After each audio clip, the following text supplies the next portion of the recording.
കർണാടക ഷിരൂരിൽ മണ്ണിടിച്ചിലിൽ മരിച്ച അർജുനെ വിടചൊല്ലാൻ നാട്. ഇന്ന് പുലർച്ചെയാണ് ഷിരൂരിൽ നിന്നും അർജുനെയും കൊണ്ടുള്ള ആംബുലൻസ് കേരളത്തിലെത്തിയത്. യാത്രാമധ്യേ അർജുനെ ഒരു നോക്ക് കാണാൻ ജനങ്ങൾ കാത്തുനിന്നു. ഒരു നാടിനെ മുഴുവൻ കണ്ണീരിലാഴ്ത്തിയ സംഭവം. കണ്ണാടിക്കാലിലെ വീട്ടുവളപ്പിൽ 1 മണിക്കൂർ പൊതുദർശനത്തിന് വയ്ക്കും. ശേഷം 11 മണിയോടെ വീട്ടുവളപ്പിൽ തന്നെ സംസ്കരിക്കും. നീണ്ട 72 ദിവസത്തെ കാത്തിരിപ്പിനാണ് വിരാമമിടുന്നത്. ഒരു ആയുസ്സിനപ്പുറമുള്ള വേദന. ഗംഗാവലി പുഴ ആഴങ്ങളിൽ ഒളിപ്പിച്ച അർജുൻ്റെ മൃതദേഹം ഒടുവിൽ വീട്ടിലേക്കെത്തി. ഒരു വ്യക്തി തിരിച്ചെത്താൻ വേണ്ടി ഇത്രയും അധികം പ്രാർത്ഥനയോടെയും പ്രതീക്ഷയോടെയും കാത്തിരുന്ന ഒരു സംഭവം ഇതിനു മുന്നേ കേരളക്കര സാക്ഷ്യം വഹിച്ചിട്ടില്ല എന്ന് വേണം പറയാൻ. വഴിയെമ്പാടും കണ്ണീരിൽ കുതിർന്ന അത്യാഞ്ജലികൾ അർപ്പിക്കാൻ കണ്ണാടിക്കാൽ ജംഗ്ഷനിൽ നിന്ന് മൃതദേഹം നാട്ടുകാർ ഏറ്റുവാങ്ങി വിലാപയാത്രയായി വീട്ടിലേക്ക് കൊണ്ടുവന്നു.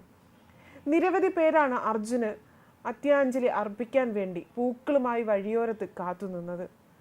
അർജുൻ്റെ ജീവിതത്തിലെ ഏറ്റവും മനോഹരമായ നിമിഷങ്ങൾക്ക് സാക്ഷിയായ വീടിൻ്റെ മുറ്റത്തേക്ക് ചേതനയറ്റ അർജുൻ മടങ്ങിയെത്തുന്നു.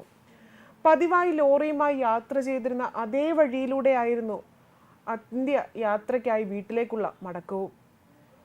അർജുനെ കണ്ടെത്താനും തിരച്ചിൽ ഊർജിതമാക്കാനുമായി രൂപീകരിച്ച ആക്ഷൻ കമ്മിറ്റിയുടെ നേതൃത്വത്തിൽ ഇന്ന് വിലാപയാത്ര സംഘടിപ്പിക്കും.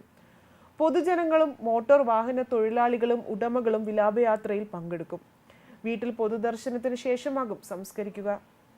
വൈകിട്ട് തൊട്ടടുത്തുള്ള വയലിൽ അനുശോചന യോഗവും നടക്കും.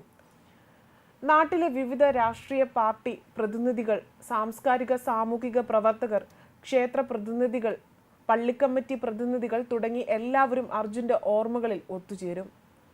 ഇന്നലെ വൈകിട്ടാണ് കാൻവാറിലെ ആശുപത്രിയിൽ നിന്ന് മൃതദേഹവും വഹിച്ച് ആംബുലൻസ് കോഴിക്കോട്ടേക്ക് പുറപ്പെട്ടത്.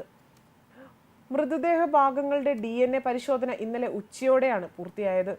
സഹോദരൻ അഭിജിത്തിന്റെ DNA സാമ്പിളുമായി പ്രാഥമിക പരിശോധനയിൽ തന്നെ സാമ്യം കണ്ടെത്തി. വൈകിട്ട് 6:15 അഭിജിത്തും അർജുന്റെ സഹോദരി ഭർത്താവ് ജിതിനും ചേർന്ന് മൃതദേഹം ഏറ്റുവാങ്ങി. പോസ്റ്റ്മോർട്ടം വ്യാഴാഴ്ച തന്നെ പൂർത്തിയാക്കിയിരുന്നു. സാധാരണ 4 ദിവസത്തോളം വൈകുന്ന DNA പരിശോധന പ്രത്യേക ഇടപെടലിൽ വേഗം തന്നെ പൂർത്തിയാക്കുകയായിരുന്നു. ഒരു നാട് മുഴുവൻ അർജുൻ്റെ വിയോഗത്തിൽ വിലപിക്കുകയാണ്. കണ്ണാടിക്കാൽ എന്ന ചെറു ഗ്രാമത്തിൻ്റെ നഷ്ടം വളരെ ആഴത്തിലുള്ളതുമാണ്. എന്തു കാര്യത്തിനും ഓടിയെത്തുന്ന ഒരു പൊതുപ്രവർത്തകനെ കൂടിയാണ് നാടിന് നഷ്ടമായിരിക്കുന്നത്. കണ്ണാടിക്കാൽ യുവജന ആർട്സ് ക്ലബിൻ്റെ പ്രവർത്തക സമിതി അംഗമായിരുന്നു അർജുൻ. കൂടാതെ DYFI പ്രവർത്തകനുമായിരുന്നു അദ്ദേഹം. മെഡിക്കൽ കോളേജിൽ രോഗികൾക്കും കൂട്ടിരിപ്പുകാർക്കും പൊതുച്ചോറുകളുമായി എത്തുന്ന സാമൂഹിക പ്രതിബദ്ധതയുമുള്ള ആ യുവാവിൻ്റെ വിയോഗം നാടിനെന്നും ഉൾക്കൊള്ളാനായിട്ടില്ല.